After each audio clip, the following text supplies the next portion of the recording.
Muerto el man pamilya, mientras herido pa el dos mga menor de edad anak. Después kanila tira el mga desconocidos sospechados adentro del de ila rice mill na San Vicente, Siraguay, Zamboanga del Norte del Sabado de noche. Asigun na report del Police Station 11 na Zamboanga City Police Office, ya recibe sila report desde el Siraguay Municipal Police Station que dos del mga menor de edad biktima que vivo desde Siraguay el Yaliba na syudad de Zamboanga para el curada medical. Después sustene mga tupad de bala na cuerpo.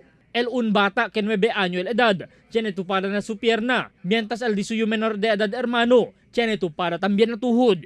El tata del biktima, ya puede conocer como si Simon Satera, y el su mujer, si Florgine Satera, ya deklara kanila dead on the spot, junto con el di ila anak mayor de 15 años. Asigun na investigasyon, ya deklara asigun hold up el mga desconocido pa siyempre suspechao, itira siyempre con el mga biktima. Tiene también ya recubri el mga otoridad mga extortion letters adentro del casa del biktima.